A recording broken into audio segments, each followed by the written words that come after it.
April the 9th, 2020, Bitcoin prices are making a bit of a divergence here in the relative strength index. We'll go through our time frames and see if this is a top formation. We'll compare Bitcoin against the world markets, and I want to take a second to reflect on Bitcoin dominance making this huge top formation.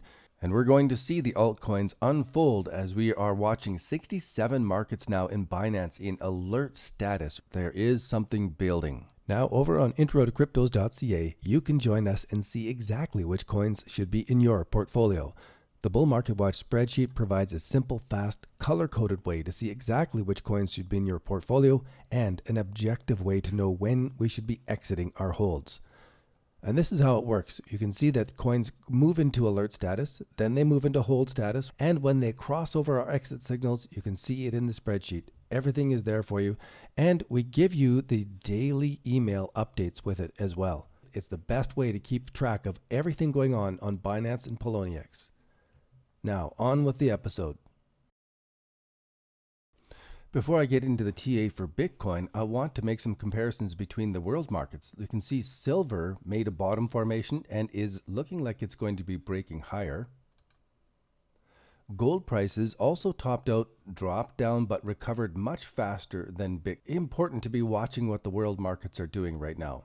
Another one that is kind of surprising is to see how the S&P 500 has come into exact correlation with Bitcoin prices. And as I was going through Bitcoin and gold and silver, I brought up the on-balance volume lazy bear indicator here to show where the dumping was in Bitcoin, and I was going through, and without really doing it on purpose, I opened up silver prices and I noticed that there was an enormous dumping in silver prices here just before Bitcoin prices broke lower. And we can see that silver prices also did not dump nearly as hard here during this big pullback here. If we go into gold prices, we can see this same time correlation, except the volume in gold prices is completely different here at this turnaround in the markets.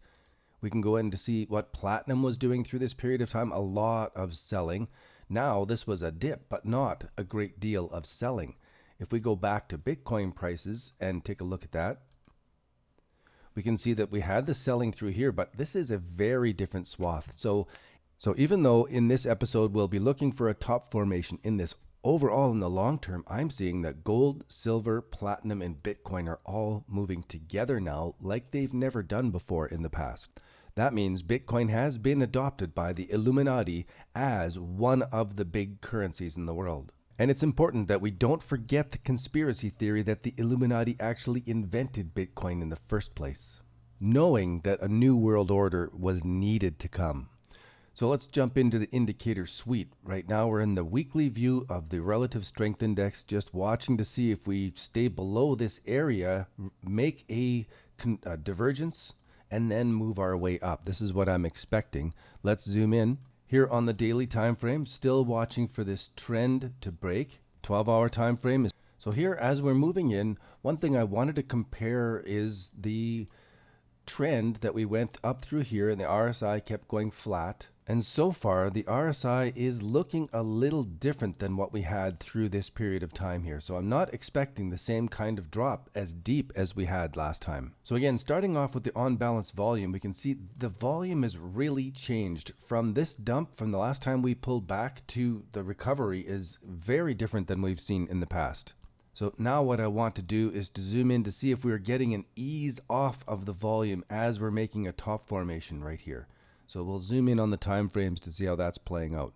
On the 12-hour time frame, it's pretty steady across there. It's not really dropping off yet as we did before the last break.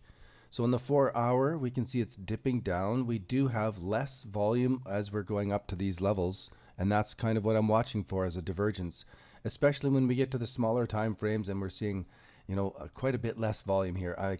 Moving on to the MACD indicator, our histograms are still shortening up and waiting for this to cross to the positive. And then we move into the daily time frame. We are still parallel arms up, and that histogram is stronger than we've seen all the way along here. It is just monstrous, actually. On the 12-hour, we're seeing a weakness in the histograms here, but we haven't seen a crossover yet. Let's zoom in on the 4-hour time frame. It is wavering back and forth and noisy now and not decisive enough for us to make a decision off of. I like to see that we do have a divergence. This gives us a cleaner decision to make. Here on the weekly Ichimoku cloud, we are still down below the cloud. Let's zoom in. We are in a bearish stance on the weekly, but we've already crossed the first stages of going bullish here on the daily time frame. Here again on the 12-hour time frame, we can see we've got a cross to the positive. The cloud is positive. Our trailing indicator is cut through everything. This is generally a bullish stance. In the 4-hour time frame, it is also bullish and holding itself in a bullish stance. So though I am looking at a top formation with some divergences in the other indicators, Ichimoku cloud has won out over divergences in the past. So as it's consolidating like this, it has not broken through the cloud to give us the negative sign. Even on the 1-hour time frame, it's still bouncing off of this, giving us the buy signal in the uptrend. Should we be breaking higher from this? As we take a look at the 1-hour time frame through the last break, we can see that it's not going to give us very much advanced warning. We really have to be aware of the divergences in the other indicators and the potential for this to be breaking. And the other indicators are going to give us the answer. And finishing up with the Bollinger Bands here on the weekly time frame, we're moving up to the midline. We've got to get up above that midline for this to really change into a bullish stance. In the daily time frame, we're holding up against the second standard deviation. And the 12-hour time frame, we're still running up against the standard deviation, which is trend-ish. That's very trendy. Now the 4-hour is coming to a very tight consolidation above the 200 period exponential moving average. Just have to wait and see what's going on with this. In the 1-hour time frame, again, we're not getting strong enough mean divergences in this. To me, it seems trend forming, that we are on a trend with this. And to finish up, Bitcoin prices still are in a consolidation phase right now, but we can't just look at Bitcoin on its own now. We really have to pay attention to what the world markets are doing to help us forecast what Bitcoin is going to do next.